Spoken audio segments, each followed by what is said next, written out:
Hey AP students, it's good to see you. I'm here to give you your plans for our lesson for Wednesday, April 22nd.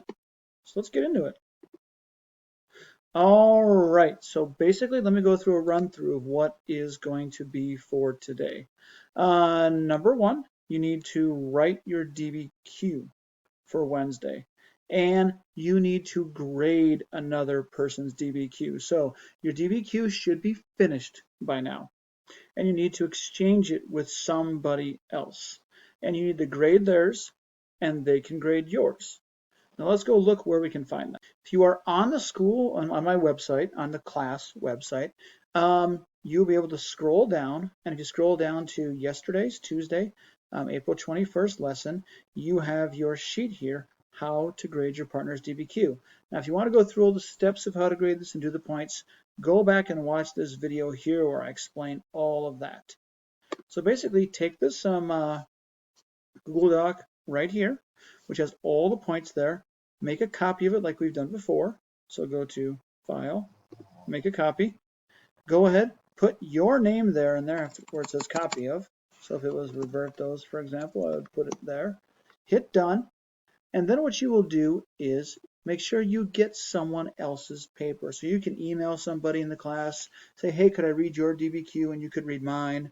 You read theirs, you grade theirs, you put their scores on here, and then you'll post that in on turnitin.com, and you will put that right here where it says DBQ graded partners essay, and you'll just put in your rubric.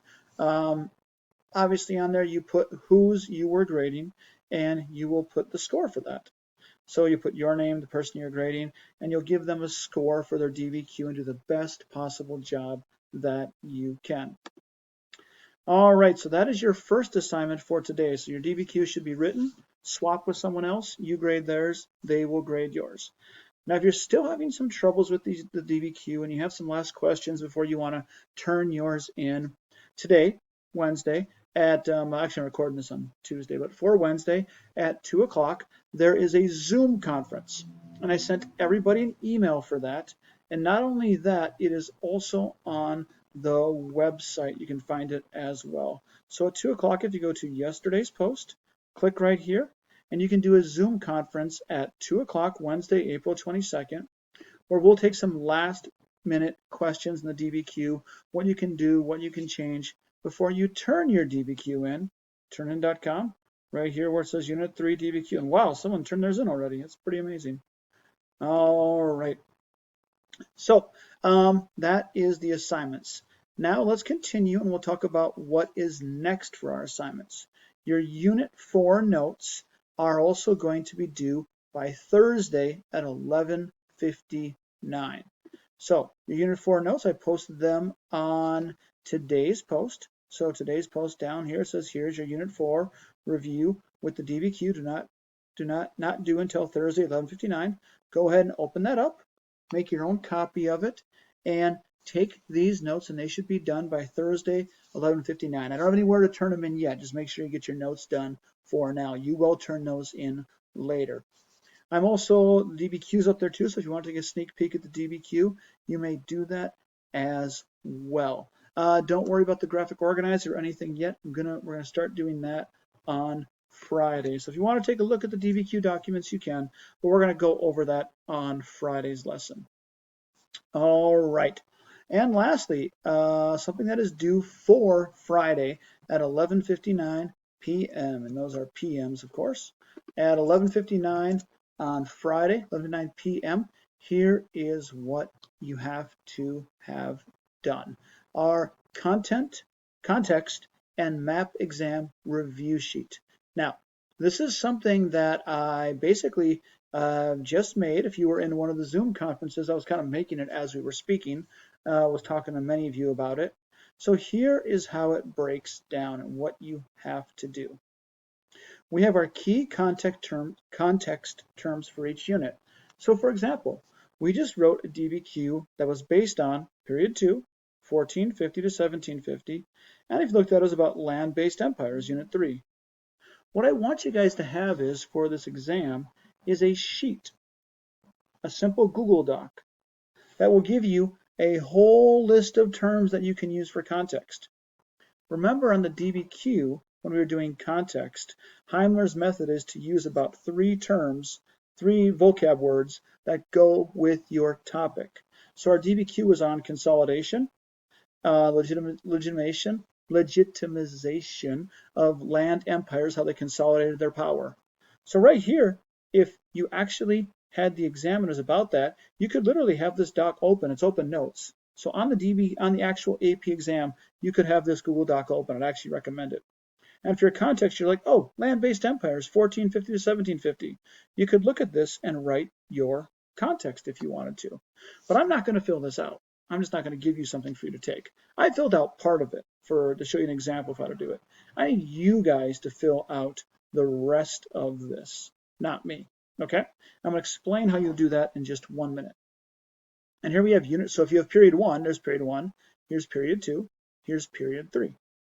And unit 1 and 2 go with period 1. Unit 3 and 4 go with period 2. And unit 5 and 6 go with period 3.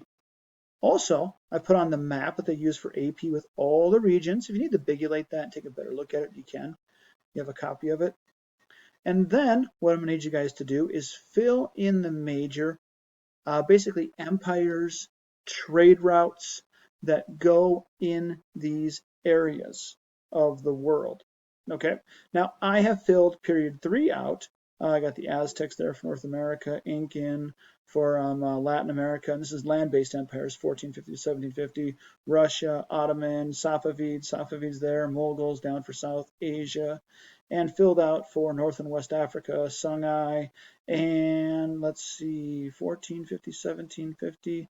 Well, maybe I might need to add something here for Swahili city-states. Let me think about that. Anyway, so that was more this era right here. So yeah, so for our last one, unit 2, many of you were talking about Swahili, for example, Swahili city-states, and you put them for North and West Africa. And I actually took points away from that. Swahili city-states actually go for Central, Eastern, and Southern Africa. Okay, where Ghana and Mali are part of the Trans-Saharan Empire. So what this can do for you when you get a DBQ is after you have this filled out, you'll be able to tell your area and region to make sure you're writing about the right kingdoms in the right regions. And again, you can use this during your actual AP exam to make sure you get it right, especially for context, and to make sure you're writing about the right region. All right? So how are we going to fill this thing out? I decided to do it about as simply as possible. So let's go ahead and take a look at the website how to do that. All right, so if I look at today's date, here's the copy of it. If you have your first last name, so if my last name would be let's say Reyes Zavala, I'd be in the R. Okay, so let's say if your last name's A to H, you have period 1. All the ones for 1200 to 1450. Okay, if your last name is J to R, you have period 2, 1450 to 1750. And for period 3, oh, it's not on there, you are S to Z. So period 3, S to Z. I'll get that on there too. So let's take a look at that again real quick. So let's say if my last name is Wood. Oh, it is. Okay. So I need to fill out period 3 right here, put as much as I can in here. Everybody else who has a last name from Z to Z, S to Z would do the same thing. And I also need to fill out period 3 over here as well. And just go on the computer. I would actually take my book for a lot of this and just go to like the table of contents on it. Pages like VII, the Roman numerals in the beginning, if you can see them there. And I would actually go to that section and explain, and it actually gives a lot of the names where you can find them pretty easily. And I would use that to fill it out, maybe use the chapters a bit. Fill out what you can. I'm going to go through and edit a little bit. If I see any mistakes or anything, I will make a change for that. Hey, do you want to say hello? Want to say hi there, Boomer? Boomer. Boomer. Not feeling social? Yeah, I hear you distancing. All right. Anyway, that's my dog, Boomer. Oh, now you want to look? There you go. Yeah, he's a good boy. All right, so what was I talking about again, my dog? Oh, no, I know what I was talking about.